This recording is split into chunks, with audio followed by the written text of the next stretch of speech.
Parliament could not even pick up a minute to discuss the matter. I actually want to talk about solutions today. Diesel engines are causing most of the black carbon that creates these problems. Are you saying eliminate all diesel vehicles? Most of the activities that are there in GRAP should be done year-round. And this is an easy way out. You just can't have a 1,000-person shadi when it's 700 plus 8. Why? GRAP 4 really impacts the poorest of the poor. The pollution boards are pretty much 50% vacant.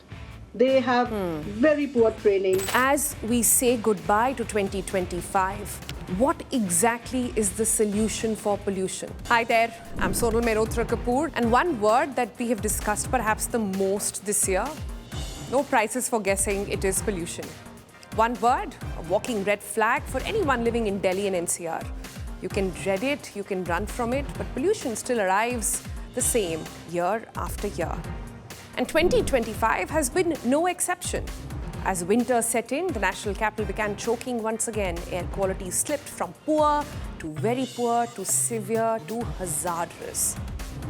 The global international air quality monitors went on to report AQI levels in parts of NCR shooting up to 1,500, sometimes 1,700 as well, even if it was briefly. But what did the government say? That India has its own air quality standards, that there is no need to follow parameters set by the World Health Organization, that global AQI monitors or even independent ones cannot be trusted. But you know what? We've discussed this issue for so long on this very program. Every day for the past 2 months at least, we've got you guests, we've got you experts, we've gotten angry, we've gotten really enraged by how complacent our politicians have been. We also saw how Parliament could not even pick up a minute to discuss the matter, how we've not heard the country's top leadership discuss the issue. But, you know, the year is coming to an end, and I don't want to end it on this very angry note. I actually want to talk about solutions today. As we say goodbye to 2025, and as we, go with our eyes wide open, with hopefully more aspirations and also more hope in 2026, what exactly is the solution for pollution? Today's program, the next 1 hour, is dedicated to that, where we will look at what environmentalists, what scientists, what doctors have to really say about what can be done. Enough time has been spent now on us grilling the politicians across party lines because they're all the same, really, remember. The political party in power, yes, has accountability and should be accountable, should be, answerable to questions. But while they think, they ponder, let's get to the solution. Let's offer them a way to actually bring about change in our lives.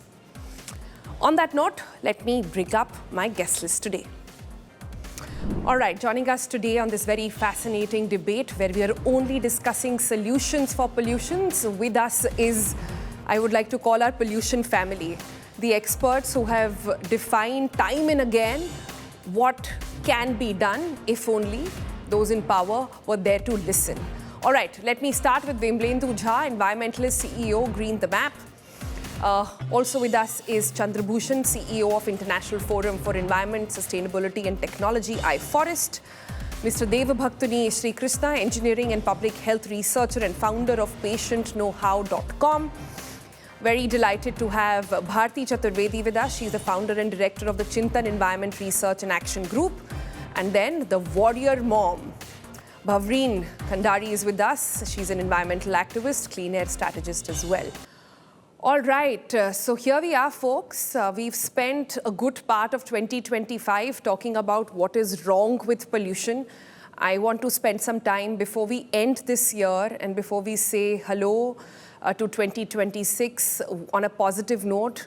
I thought it'd be a good idea to get some solutions out this time, not just raise questions, not just have outrage, but actually be able to bring in some constructive answers, which I'm sure all of you on the panel have. Like I keep saying, this is the pollution family. These are the people who've been talking about it for years and years, have expertise on the matter as well. So who better than you guys, all right? So let me start with Vimlendu. the pollution challenge that Delhi NCR has seen, in fact, the whole country has seen, I have seen a shift in that year on year. The challenge that we had 10 years ago versus the challenge we have now, not just in Delhi but other places, has also shifted. What, according to you, has happened at the moment? Where are we on our pollution journey, on our pollution awareness? And thus, according to you, what is the top priority that needs to be fixed? So, Sonal, the thing is that there's no lack of awareness anymore. I think the effort made by people like yourself and many others have made pollution everybody's business. And also the fact that it's not just about information around pollution, but the impact of pollution is also made available to everyone in every household. So now you don't need to academically understand pollution. You can, through your nose, through your head, through your limbs, can actually touch, feel, breathe, eat pollution in that sense. So that's a major shift, that pollution is no more just an academic conversation, one. Two, also what we've seen this year more so, in terms of people and their outrage and their unrest with regard to pollution, in terms of people actually coming on ground, talking about it, also agitating, primarily because something which is so easy and fundamental and should be the most low-hanging for the government is to tell us the level of pollution. Fine, it's their responsibility. They are the custodian of our air, our water, and public health in that sense, and ideally they should be curing it. But imagine the issue that came up this year is that data, the very limited thing that the government could have done is share that data, even there was manipulation and dishonesty there. So I would say that, that the needle shift is that, and that is what there is ground up anger, there's more frustration, and the lungs are crying out louder than last several years. Of course, the pollution levels. Now, the fact, one more interesting thing that has happened this year is that we've kept the entire pollution conversation very Delhi NCR centric, and which is disservice to the larger air pollution crisis in that sense. We've seen stories of pollution and of impact from other parts of the country, and people like yourself have also in that one breath, when we were so obsessed only with Delhi NCR, people like you have said that, that one of the reasons why we have not been able to mandate air pollution as one of our national priorities is because we have kept it only Delhi-centric. So the fact that it's pan-India, the fact that 70 to 80% of India's air is bad, and that's public knowledge and public feeling and public disease in that sense is a way forward that I would see. Got it. So Vimlendu has made a couple of points. Let me just summarize that for the rest of the panel as well. He's basically saying for him, the solution at the moment is A, get more transparency in the meters, get more transparency and trust in the numbers that we are seeing. He's saying there is enough awareness, but also to understand, take pollution as an India problem. Like I was telling my producer the other day, we have a super running Delhi airpocalypse. I said it should change to India's airpocalypse because it is a pan-India problem. It's 60% of India problem. That's the second one. And the third one that he's saying is that it's very important to understand that we have people working on it. And also to mention that there is enough public awareness and it's being felt all over, and thus the need to sort of address it at an even urgent basis. But Chandra Bhushan, talk to me a little bit about the GRAP measures. GRAP measures came into being 5 years ago, if I'm not wrong, when the Supreme Court got into there. It's not just been about 5-6 years that we've had GRAP enforced in India, in Delhi NCR actually. Mumbai this time around saw some bits of it. They thought they should replicate that model, but there was confusion.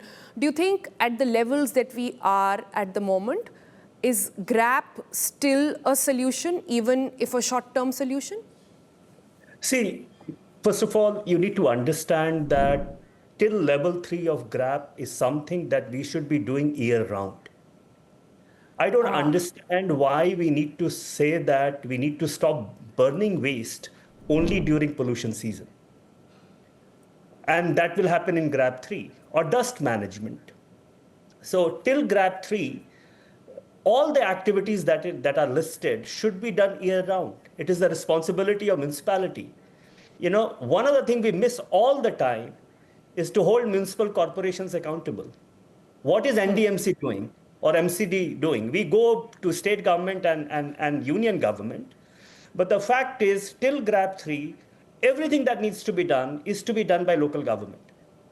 So I don't think GRAP, till GRAP 3 is a year-round activity. It should happen. GRAP 4, I have never believed that is a right approach. It's a very draconian, provision. Instead of ensuring compliance, which is a tough job because inspectors will have to be on the ground. They will have to inspect factories and buildings. They take an easy way out and say, I'm going to close everything. So GRAP 4, there is no evidence that GRAP 4 is leading to any reduction in pollution. Even the enhanced, position of GRAP 4, it changed this year. Absolutely. There Ordin is no even evidence. was removed. So A just couple think of about measures it. which were Why- in GRAP 4 went to GRAP 3.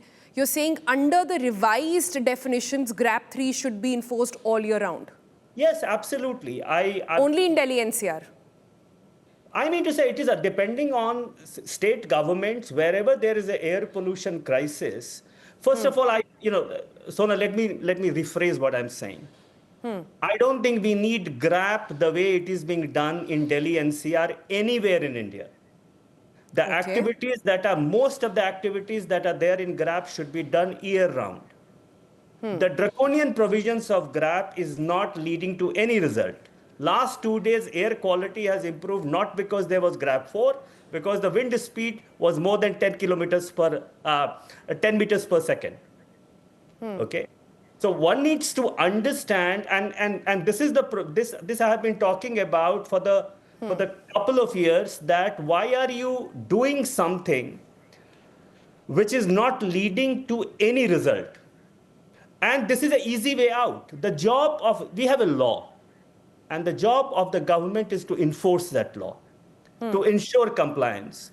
Instead of ensuring compliance, what we are saying, we will close you down. Now, this is an easy way out. This is not the way air pollution problem is going to be solved for the country. We have air pollution standard for dust. We have air pollution standard for industry. So GRAP has become, it's almost like all-in-one solution. But that's not how air pollution crisis will be resolved. That's interesting. That's interesting. Let me bring in Bharati Chaturvedi on this one. Bharati, if GRAP does not work, as Chandra Bhushan is saying, that either it needs to work all year round, certain provisions of it, and then even with GRAP 4, we don't see any immediate results. If that doesn't work, then what does? Well, I think Chandra Bhushan kind of spelt it out, which is actually raise your standards of pollution abatement and reduction throughout the year, right? I mean, that's what I think he tried to say when he said have a GRAP 3-like restriction through that whole year. But I think there's a little more than that. I think one of the things that we don't actually see adequately, even if we did GRAP, is that we see absolutely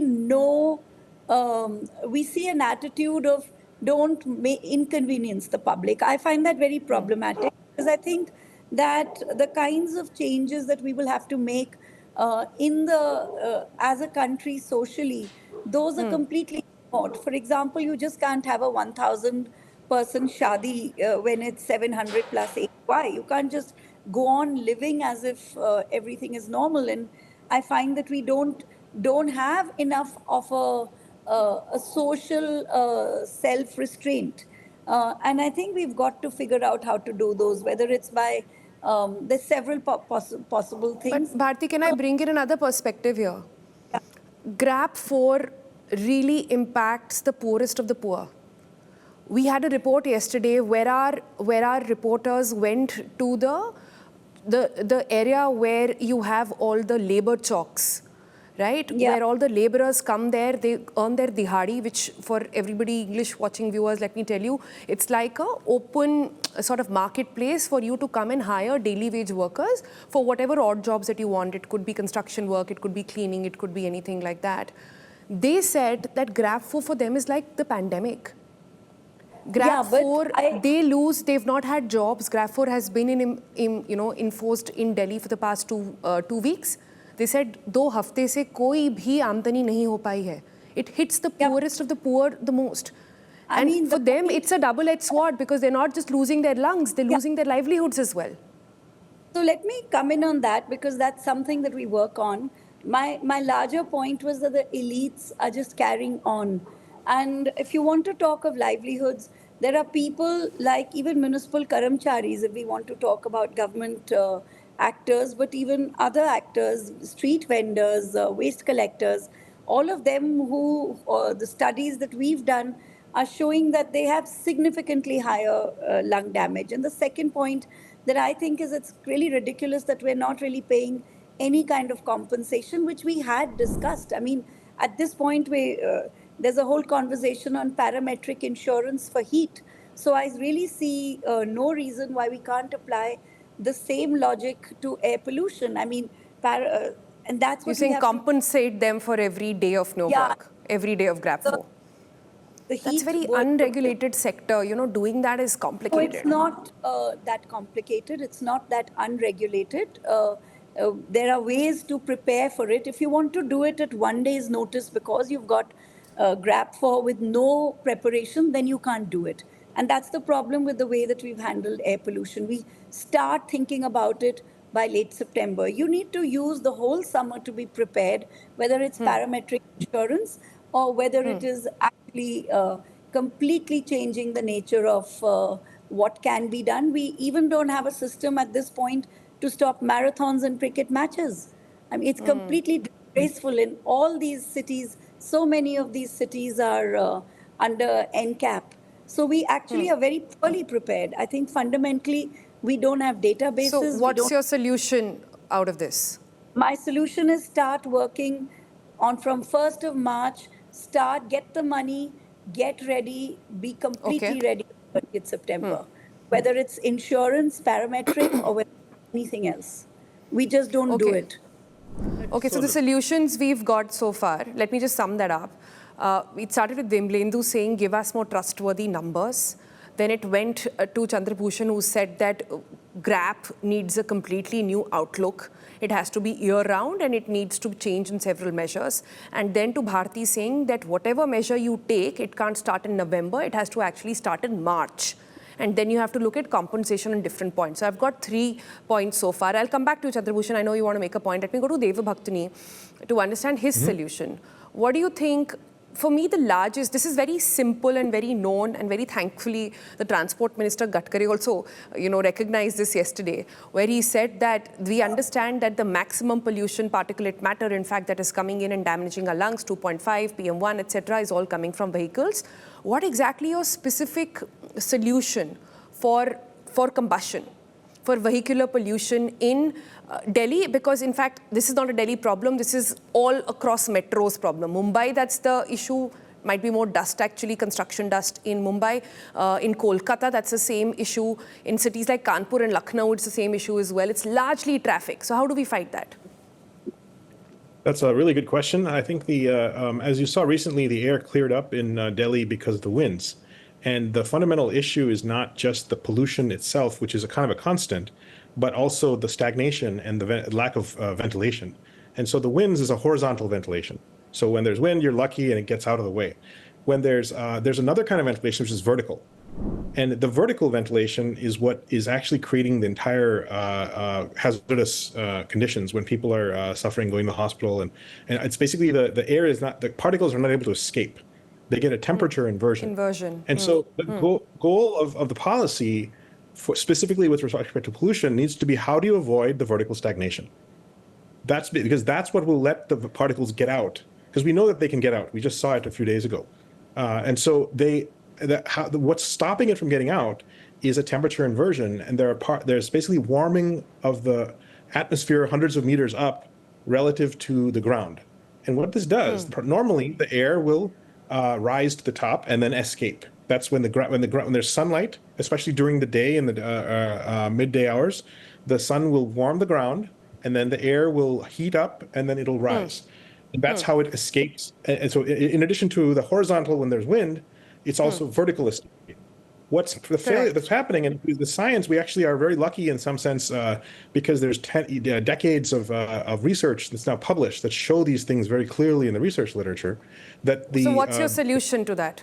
Inversion, we all understand by now. What's the solution? So the number one cause of this is black carbon, and so the diesel particulate filters the diesel engines are causing most of the black carbon that creates these problems. And so the diesel particulate filters are something that is recognized in the BS6 standard, and in fact, it's required in GRAP 4 specifically for the Delhi area. But it's basically doesn't go far enough. It's not enforced well enough. As you had shown last week, even though there's GRAP 4, there are many trucks and many buses that are roaming freely without compliance with the BS6 standard. And so there's not, even if on paper you have diesel particulate filters in the trucks, in practice that's not happening. There's just still a lot. There's So are you saying eliminate all diesel vehicles, public, private, transport, and whatever they're being used for, eliminate all diesel is your solution? No, that's unnecessary. We can actually filter the air that comes out of the diesel particles. So you can use existing diesel vehicles, the legacy vehicles and the new vehicles, and just put a filter on top of it. And so that's a well-known technology. What is this filter called? Basically, diesel particulate filter. It's called a DPF.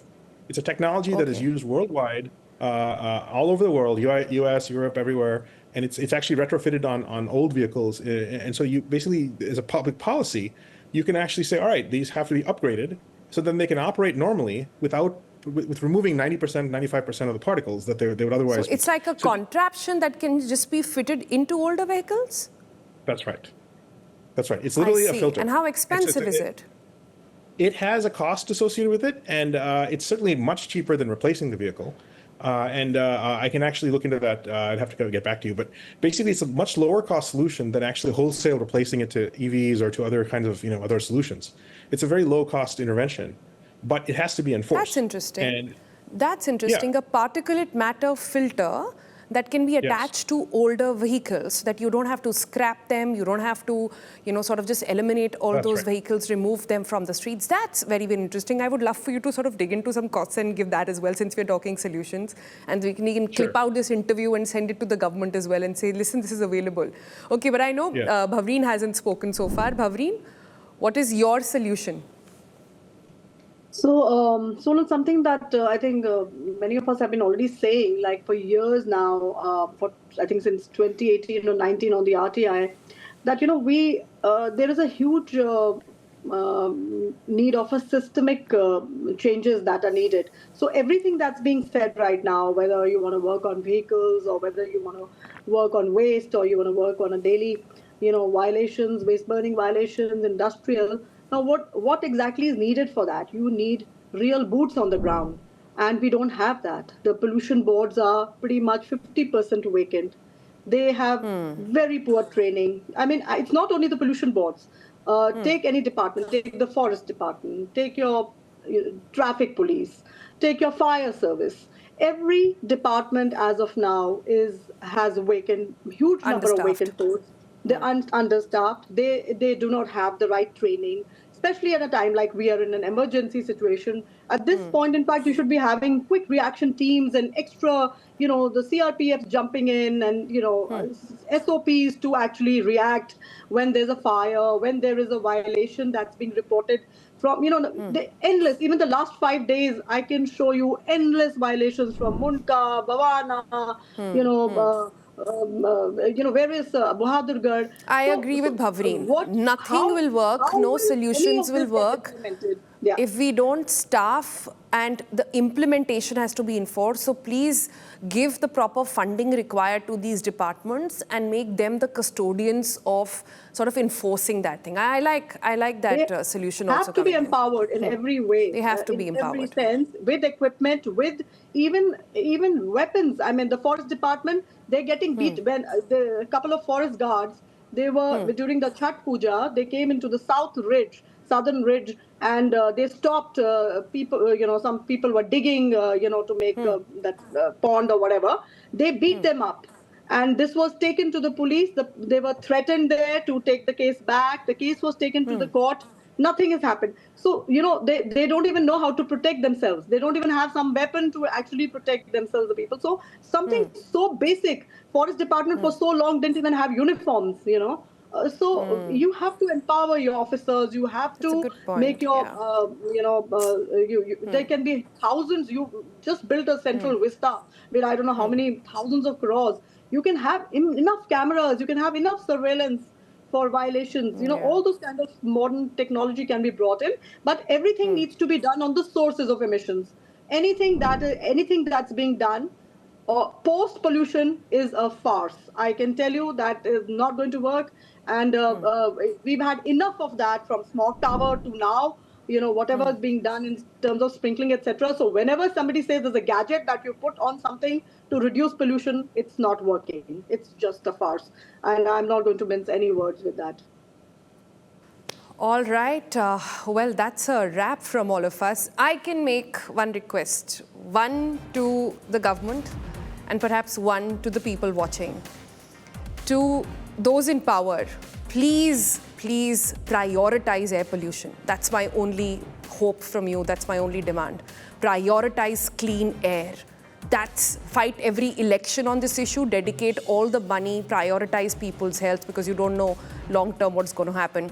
And to those of us watching, please vote on clean air. Please vote. Dedicate your vote. Keep it very close to your heart and give it to the party who promises to keep you and your health at the center of it all. If those two things can happen, I'm sure everything else will also fall into place. But I have to thank each and every one of you for coming here, for being with us all through 2025. And like we said, now we have a new platform, Health Wealth, where we are dedicating that entire time to ensuring people's health comes first. So stay tuned, because there's lots more coming up in 2026. Here's wishing everybody a very, very happy new year. Hopefully a clean one next time around. Bye-bye.